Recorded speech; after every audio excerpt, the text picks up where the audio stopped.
જ્યારે રસ કોઈ વાતમાં આવે ને ત્યારે વાત આપમેળે હૃદયમાં છપાઈ જતી હોય, એ સ્મૃતિ રૂપે અંકિત થઈ જતી હોય છે. અને જેને મહત્વ નથી આપતા, કથાને જો મહત્વથી સાંભળશો તો એક એક અક્ષર છપાતો જશે. આપણે તો વાર્તામાં પ્રસંગ આવે ને કે ગુસાઈજી રાહ જુએ કે અલી ખાન ને એની દીકરી આવે તો જ કથા શરૂ થાય. બધા ચર્ચા કરવા લાગ્યા કે આવો પક્ષપાત કેમ, એ આવે પછી જ કથા શરૂ થાય. ગુસાઈજીને વાત પહોંચી કે લોકો અંદર આવી વાત કરે કે અલી ખાન પઠાણ આવે, આ દીકરી આવે, આ બંને ભેગા થાય ને આ બેસે ત્યારે જ કથાની શરૂઆત. આવો પક્ષપાત ગુસાઈજી કરે. એટલે બધા બેઠા અને કથા શરૂઆત થઈ. અને ત્યારે ગુસાઈજી બધાને પ્રશ્ન કર્યો, બતાવો વૈષ્ણવો, કાલે કથા ક્યાં છોડી હતી?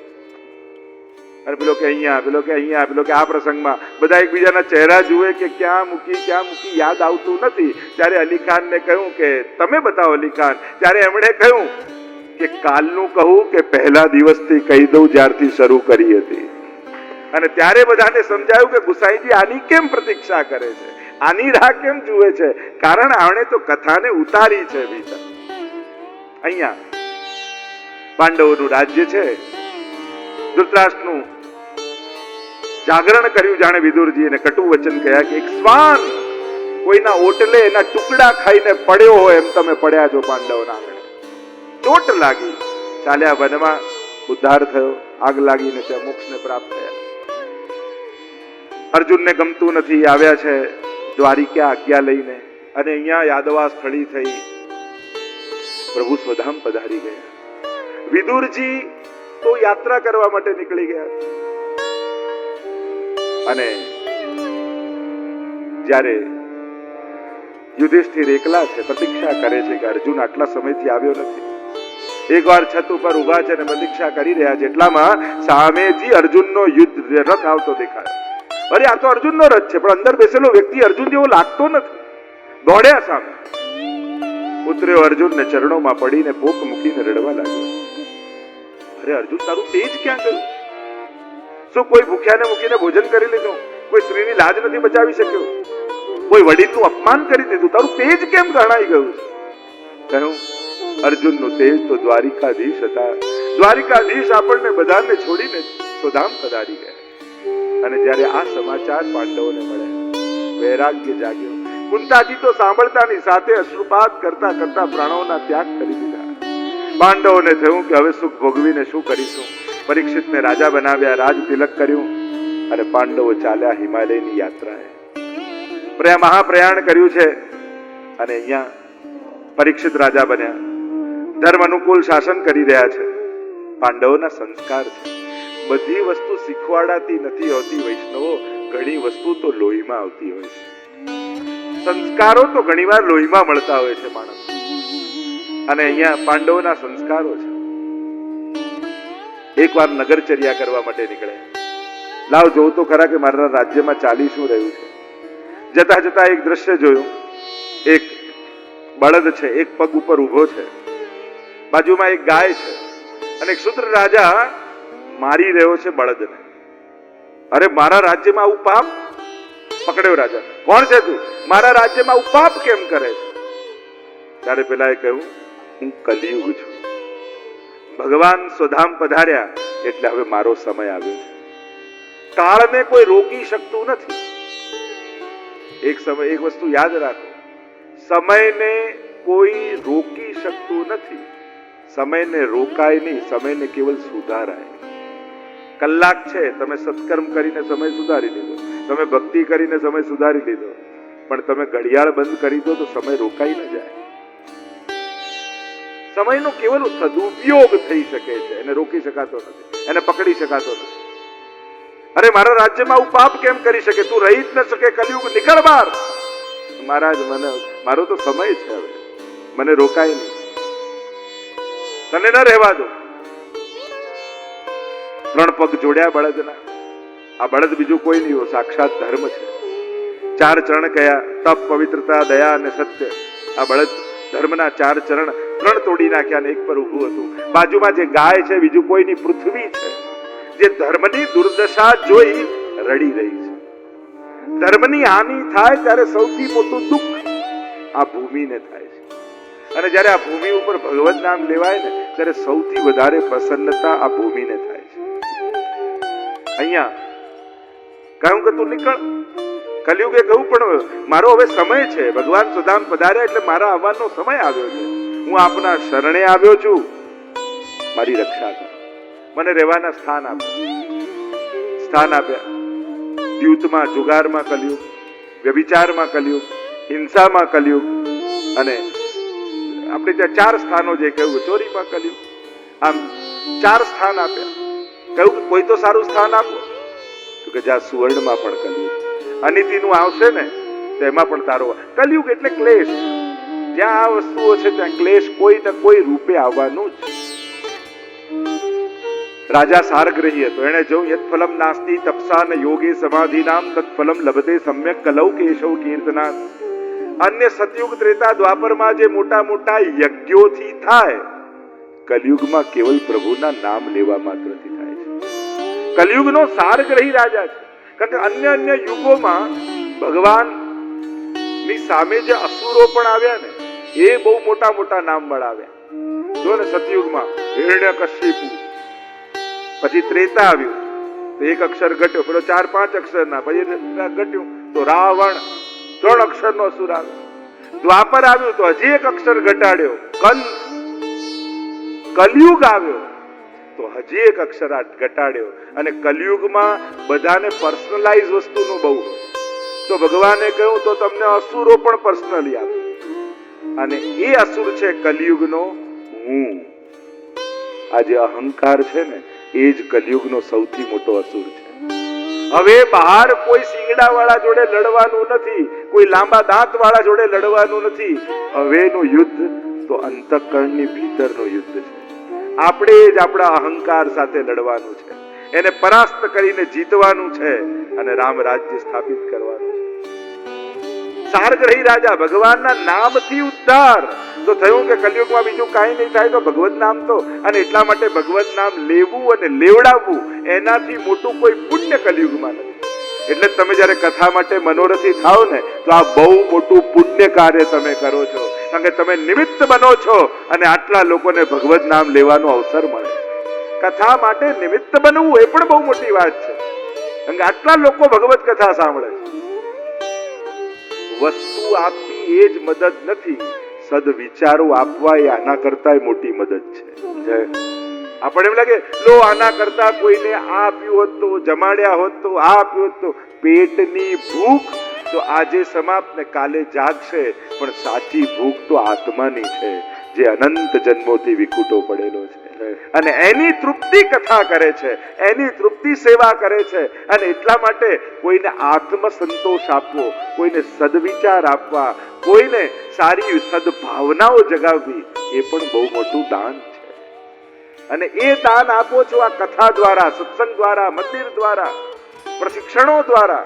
આ શિક્ષણ જે આપણે જે ગર્લ્સ સ્કૂલની મેં જાહેરાત કરી કે ગર્લ્સ સ્કૂલ ગુજરાતની સૌથી એવી વિશિષ્ટ પ્રકારની બનાવવા જઈ રહ્યા છે, તો એ પણ એક દાન છે. કોઈને વિદ્યાનું દાન આપો છો, એના જીવનને ઉન્નત કરી રહ્યા છે. અહીંયા કલયુગમાં દાનનો મહિમા કયો છે. આમ સારગ્રહી રાજા હતો, પુનઃ આવ્યા પોતાના રાજ્યમાં, અને પરિભ્રમણ મનમાં વિચાર આવ્યો કે મારા વડીલો મારા માટે શું ધન મૂકી ગયા છે, તો મને જોવાનો સમય જ નથી મળ્યો. લાવ ભંડાર તોશાખોનું ખોલીને જોઉં તો ખરા કે તિજોરીમાં છે શું. અને મોટા ઓરડા જેવી તિજોરી. અને જ્યારે દ્વાર ખોલ્યો ને ભીતર પ્રવેશ કર્યો, અને જ્યાં ભીતર પ્રવેશ કરીને અંદર જાય તો અનેક પ્રકારના હાર, કંકણ, રત્નો પડ્યા છે. અને મુગટની તો લાંબી હારમાળા છે. અને એકથી એક ઉત્તમ મુગટ. પણ ફરતી ફરતી ફરતી નજર છેલ્લે પડેલા મુગટ પર ગઈ. અનેક રત્નો જડેલા છે, મોટો મુગટ. આ મુગટ હતો જરાસંધનો. અને જરાસંધને માર્યો ભીમે, ત્યારે એના વિજયના પ્રતીક રૂપે મુગટ લીધો. પ્રભુએ ના કહી કે અનિતિનું ધન છે આ ન લઈશ, અરે ના પહેરીશ નહીં, પણ વિજયના પ્રતીક રૂપે તો રાખું ને. પાપ ક્યારેક ને ક્યારેક પોકારે છે. પરીક્ષિતે જ્યાં મુગટ પહેર્યો અને પોતે જ વચન આપ્યું અનિતિના ધનમાં કલયુગનો વાસ, કલયુગ માથે સવાર થઈ ગયો. અને મનમાં વિચાર આવ્યો કે આ બધા રાજા મહારાજાઓ તો શિકાર કરવા જાય, હું તો ક્યારેય ગયો નથી. લાવ શિકાર રમવા જાઉં, હિંસા કરવાની ઈચ્છા છે. શિકાર કરવા બધા સૈનિકો અને પ્રધાનોને લઈને ગયા, વનમાં છૂટા પડ્યા છે, આમ તેમ બધા ભટકી રહ્યા છે. સવારથી ભૂખ્યો તરસ્યો થયેલો પરીક્ષિત મહારાજ ક્યાંય કોઈ આશ્રય ગોતી રહ્યા છે કે કોઈ ઝૂંપડું દેખાય, કંઈક મકાન દેખાય તો એક ઘૂંટડો પાણી પી લઉં. અને સામે શમીક ઋષિનો આશ્રમ દેખાયો. આશ્રમ દેખાયું ને પ્રવેશ કર્યો. પહેલો અપરાધ કર્યો, આજ્ઞા વગર પ્રવેશ કર્યો. ધ્યાનમાં બેઠેલા. કલયુગ માથે સવાર હોય ને તો કોઈની શ્રદ્ધા પણ નાટક જેવી લાગે, કોઈની ભક્તિ પણ આપણને નાટક જેવી લાગે. કારણ કે મનમાં જ કલયુગ છે તો સાત્વિકતા ક્યાં દેખાવાની? કહ્યું કે મને ઊભા થઈને માન ના આપવું પડે, એટલા માટે આંખો બંધ કરીને બેસી ગયા છે. લાવ પરીક્ષા કરો. બાજુમાં મળેલો સર્પ પડ્યો હતો, તીર કાઢ્યું, સર્પને ઉપાડ્યો અને ઋષિના ગળામાં લપેટાવી દીધો. કહ્યું કે હમણાં જાગી જશે જો નાટક કરતા. ઋષિ તો ધ્યાનમાં છે, પરમાત્મા સાથે લગ્ની લાગેલી છે. જે ભગવાન જોડે બેઠો એને કહો ભાઈ, લોકો કહેતા ને કે બે એકવાર ગુરુ ને શિષ્ય જતા હતા અને સાંજ પડી એટલે ગુરુએ કહ્યું કે મારા ધ્યાનનો સમય થયો છે, અડધો કલાક ધ્યાન કરી લઉં. તો અહીંયા ઉભો રહે છે, કોઈ હિંસક પ્રાણી ના આવી જાય. અને જ્યાં ધ્યાનમાં ગુરુ બેઠા એટલામાં એક સિંહ આવ્યો વિકરાળ, અને પેલો શિષ્ય તો ઉપર ચડી ગયો ઝાડ ઉપર. અરે ગુરુદેવ ગુરુદેવ બૂમો પાડે પણ સાંભળે જ નહીં, ધ્યાનમાં બેઠા છે. સિંહ પણ આવ્યો, પરિક્રમા કરી ગુરુની ને ચાલતો થઈ ગયો. ફરી ધ્યાન પૂરું થયું, જાગ્યા, શિષ્ય આવ્યો બાજુમાં અને બંને ચાલવા લાગ્યા.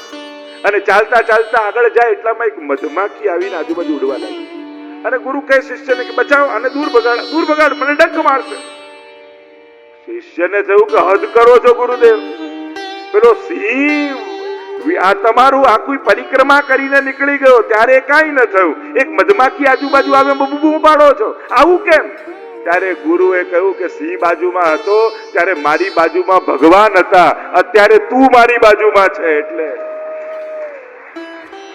ત્યારે તો ભગવાન જોડે હતો, સિંહનો પણ ભય નહોતો. અને તારા જેવા બાજુમાં હોય તો મધમાખી ડરાવી જાય.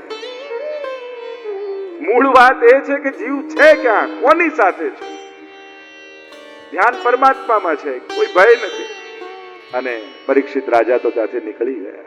સમાચાર ગુરુ શિષ્ય પુત્રને મળ્યા. કૌશિકી નદીમાં સ્નાન કરતા ગુરુ પુત્રને સમાચાર મળ્યા શૃંગીને કે મારા પિતાનું આવું અપમાન રાજાએ કર્યું છે. આવ્યો ક્રોધ, હાથમાં જળ લીધું, અભિમંત્રિત કર્યું ને કહ્યું, રાજા તે તો મરેલો સર્પ મારા પિતાના ગળામાં નાખ્યો, હું શ્રાપ આપું છું, આજથી 7મા દિવસે જીવતો તક્ષક આવીને તને દંશ દેશે, તારું મૃત્યુ થઈ. ઋષિને સમાચાર મળ્યા કે પુત્રે આવા શ્રાપ આપ્યા છે. 7મા દિવસે કેમ?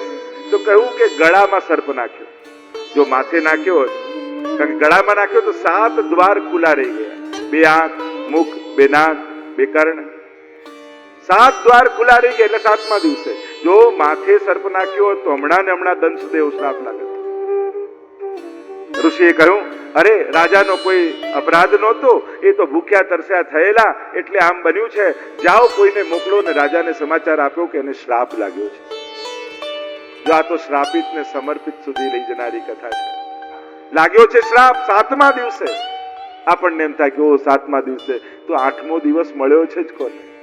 બધાએ સોમથી રવિમાં જ જવાનું છે, 8મો વાર કોઈને મળતો નથી. 7 જ દિવસ બધા પાસે છે. હા, પરીક્ષિતને એટલી તો ખબર છે કે 6 દિવસ મને કાંઈ થવાનું નથી, આપણને તો કાલની ખબર નથી. રાજા બેઠા છે સિંહાસન પર, આવ્યા છે ઋષિ કુમારો. મહારાજ, ઋષિપુત્રનો શ્રાપ લાગ્યો છે, 7મા દિવસે તક્ષક આવીને દંશ દેશે. મૃત્યુની આગાહી મળી, સમાચાર મળ્યા. વિચારવા એમ ન લાગ્યા કે શું કરવું ને મૃત્યુને મારું. મૃત્યુને મારવાની કોશિશ નથી કરી, મૃત્યુને સુધારવાના પ્રયાસ કર્યા છે. એવું તે શું કરવું કે મારો જન્મારો સફળ થઈ જાય. હવે જેટલો પણ સમય હોય, સમાચાર તો કંસને પણ મળેલા કે 8મો ગર્ભ તારો કાળ થશે. એને મૃત્યુને મારવાની કોશિશ કરી. પરીક્ષિતને મળ્યા, એને મારવાની નહીં સુધારવાની કોશિશ કરી. વૈરાગ્ય આવ્યો, થયું જેટલા દિવસ છે એટલા દિવસમાં ભગવાન મેળવી લેવા છે. ચાલ્યા છે ગંગાજીના કિનારે, જે ઋષિ મુનિ મહાત્મા મળે ચરણોમાં પડે.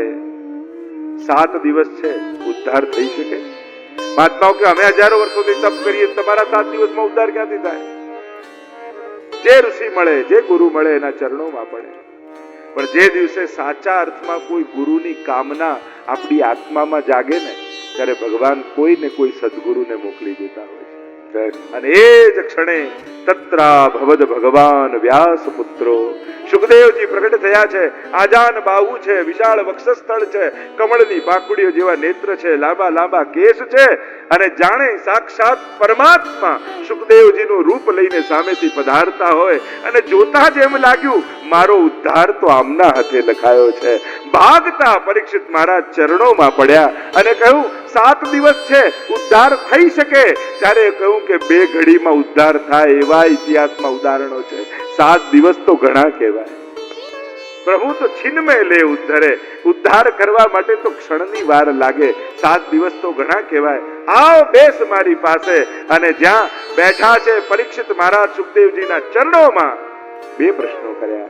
જેની મૃત્યુ નિકટ હોય એને શું કરવું જોઈએ, અને આ સકલ જીવોનું ઉદ્ધાર કરવાનો શું ઉપાય છે, એનું કલ્યાણ શેમાં છે? 2 પ્રશ્નો જ્યારે કર્યા, કહ્યું મરણની બીક નથી, પણ અંત સમયમાં હરિનું સ્મરણ ન ચૂકાઈ જાય, ભય તો એનો